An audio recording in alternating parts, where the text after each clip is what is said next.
On March 3rd, 1969, the United States Navy established an elite school for the top 1% of its pilots. Its purpose was to teach the lost art of aerial combat, and to ensure that the handful of men who graduated were the best fighter pilots in the world. Best of all, they succeeded. Today, the Navy calls it Fighter Weapons School. The Flyers call it Top Gun.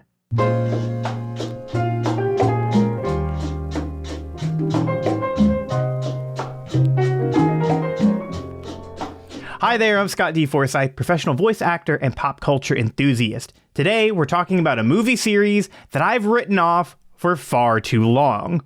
I'll be going over why you need to see Top Gun Maverick, and why I think it and the series is best of all. But first, let's take a quick break and get right back to the show. So the real movie that I'm recommending is Top Gun Maverick, but I gotta talk about the first one as well. Top Gun was a hit in 1986. It became a cultural touchstone of the decade and for the careers of Tom Cruise and Val Kilmer. The movie was directed by the late Tony Scott, who was responsible for many action dramas in the 80s, action films. Too many for me to name, but if you liked an 80s action movie, most likely Tony Scott helped make it. And he worked alongside Jerry Bruckheimer, who produced many of the movies in the 80s, and who went on to also produce classic movies in my day and age of National Treasure and the Pirates of the Caribbean franchise. I literally got so excited when I was watching Top Gun and I saw Jerry Bruckheimer. I was like, excuse me? When it comes to old movies, I have such a bad backlog of these classic movies that I've missed.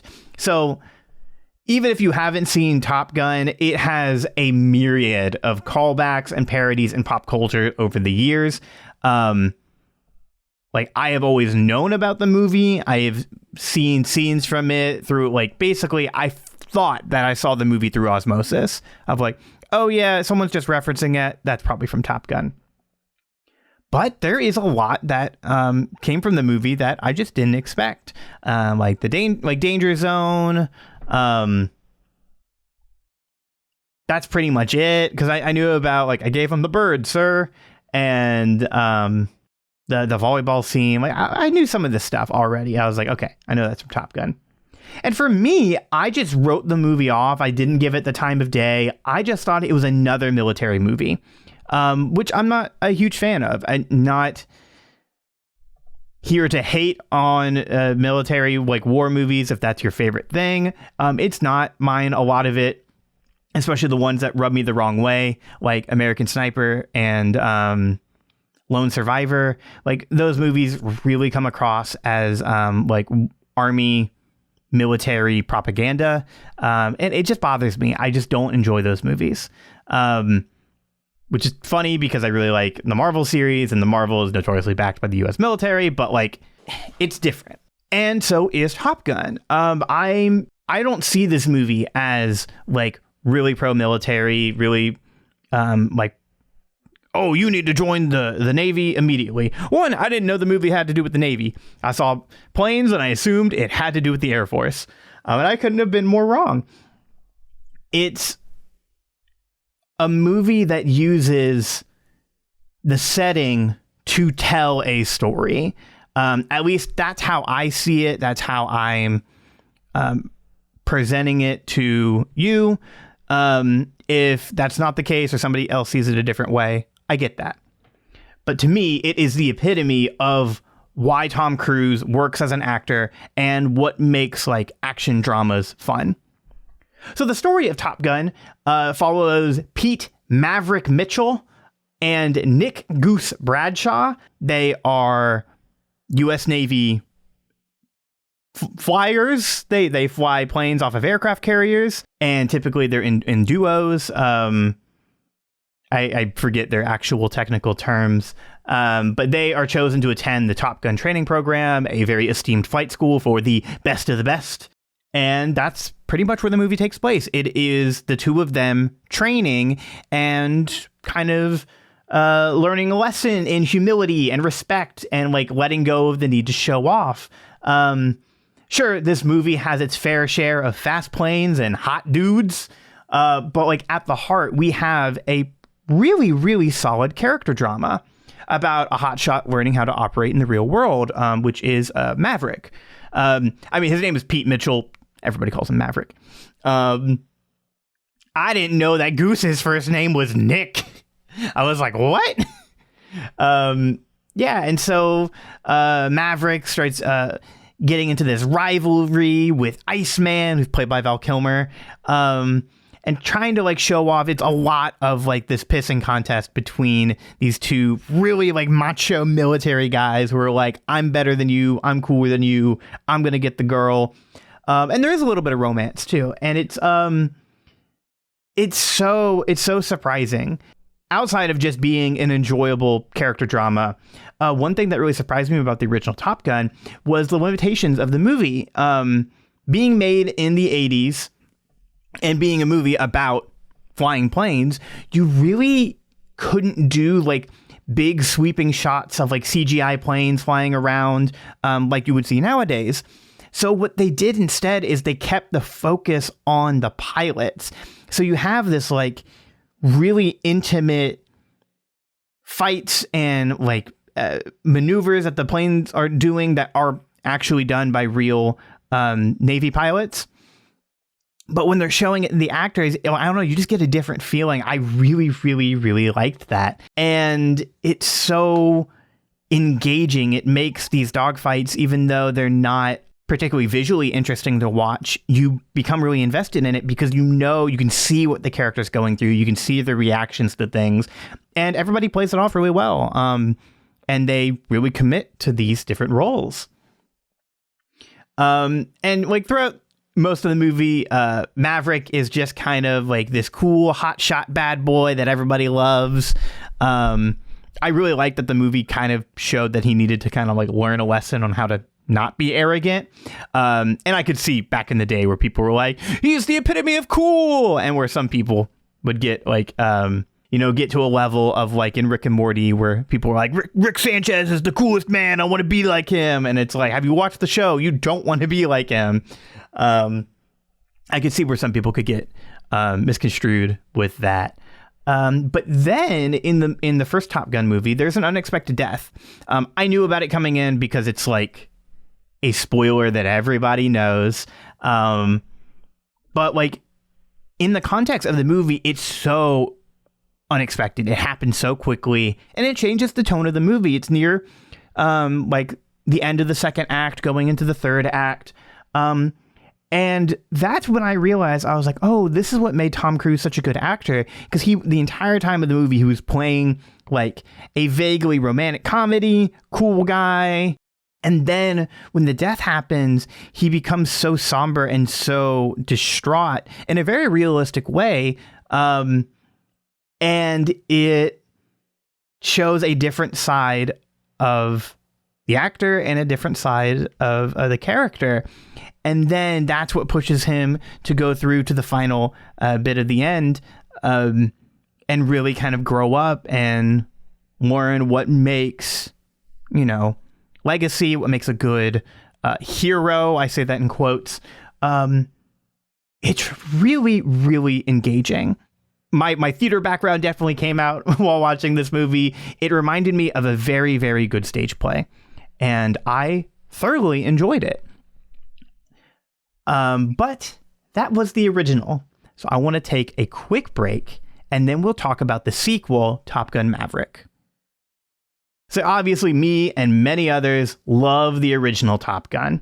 But what about the sequel? A movie years in the making with tons of delays made during a global pandemic. Was it worth the wait? Absolutely. Like, this is no surprise. This movie is blowing up in the box office. It is the hit movie of 2022. Everyone is singing this movie's praises. And to me, rightfully so. This movie does not only build off of the original, taking, beloved characters in a very realistic direction, but it breathes new life into a classic. It's so exceptionally good. A big question you might have is, do I need to watch the original to enjoy the sequel? No, you don't at all. There are people who are going into this theater who have never seen the first one, and you don't need to. Sure, it helps. I found it enjoyable watching both. But what's so cool about the sequel is the movie plays off of the original's beats and like morphs it into something new and like really, really memorable. Both movies have young hotshots going to Top Gun and learning the ropes of what it means to be a good pilot, a little bit of romance, a little bit of character growth, and then leading up to a like final mission against real people where all the skills that everybody has learned from that moment have to be translated into the real world. I could have said that at the top, and people who have seen both wouldn't know which one I'm talking about. But it's so cool. I love that they did that. It was not a carbon copy, but it was like the famous George Lucas quote. It's like poetry. It rhymes. They're so similar in certain ways, but they do it in a way that makes sense. They do it in a way that feels very natural, and it doesn't feel like this is a remake. It doesn't feel like that this is ripping off of the original or just doing what the original did, but it's just kind of paying homage while doing something new. The plot of Top Gun Maverick follows Pete Maverick Mitchell returning to Top Gun to train a team of new pilots on a seemingly impossible mission. So roles are a little bit flipped. The former student is now the master, having to teach these new pilots. Instead of learning to be who's the best, all of these people are from different like pilot programs. So we all know that they're the best. That's not the issue. The issue is, can they do a mission that's seemingly impossible? And so the stakes in the movie are so high. They really build off of the different characters and the different relationships, and the way that the movie kind of like plays things out. It kind of tricks you into showing a lot of character stories and showing them like what it means if they're going to lose. It's like, if they die on this mission, there's going to be ramifications for everyone. So it plays to this strength of when they go into the final mission, you don't know who's going to live or who's going to die. The stakes are so high. It's such a good evolution of where the original movie left off. I absolutely love everything Top Gun Maverick does. And it makes me really, really excited to see movies do basically what Top Gun Maverick did with so much care and love for their original source material. We've been in this age of movies where we've had tons of remakes and reboots and new franchises getting sequels many years later. And a lot of people are really tired of it. And a lot of times things are really phoned in and it's really obnoxious. But what Top Gun Maverick does is it takes those elements and it just like makes them elevated. It's like when you cook, you can cook a fantastic grilled cheese sandwich, but if you just add a little bit more cheese, some good spices, solid condiments, you can elevate that grilled cheese into something gourmet. And that's such a cringy and cheesy, pun intended, not pun intended, analogy, but that's what Top Gun Maverick does, and it makes it so enjoyable. This whole film series shows that you can tell compelling stories that engage and resonate with audiences despite their interest or investment in the setting. I have no interest or investment in anything military related. I don't particularly like that stuff, but clearly this movie has struck a chord with so many people because it's telling a well-written, powerfully performed story that everybody can enjoy. It's like, if you have those elements, you can sell any story, and it's so exceptionally good. I had heard all my friends saying, like, this movie's fantastic. This movie might be my movie of the year. I was like, there's no way. and watching it, I was like, wow, they are absolutely right. This movie is truly something special and a really, really solid feat. And I'd love to go into more about it. I love to do a spoiler cast about the movie. So let me know if you want to hear more about Top Gun Maverick. Because man, it is a absolute classic of a movie that I do like more than the original, but both hold up really, really well. So you can watch the original Top Gun, the one from 1986, on Paramount Plus or digital or DVD. I mean, the movie's been out for almost 30 years. And at the time of recording, Top Gun Maverick is still in theaters. I know they just announced that they are going to do another IMAX re-release of the movie, which sounds pretty cool.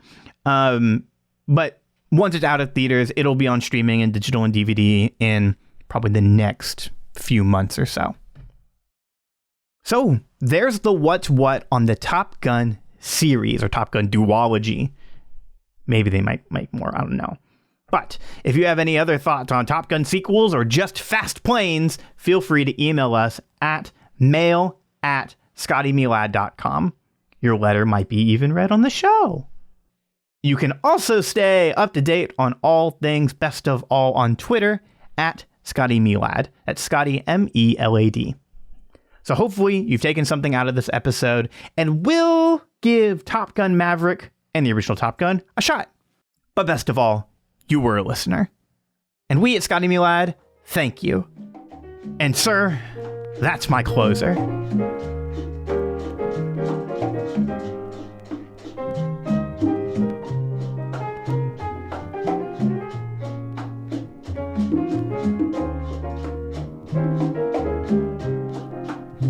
Best of All was hosted and produced by Scott D. Forsythe, using the song Mia by Rolando Puchades from the album Canta as our intro and outro theme.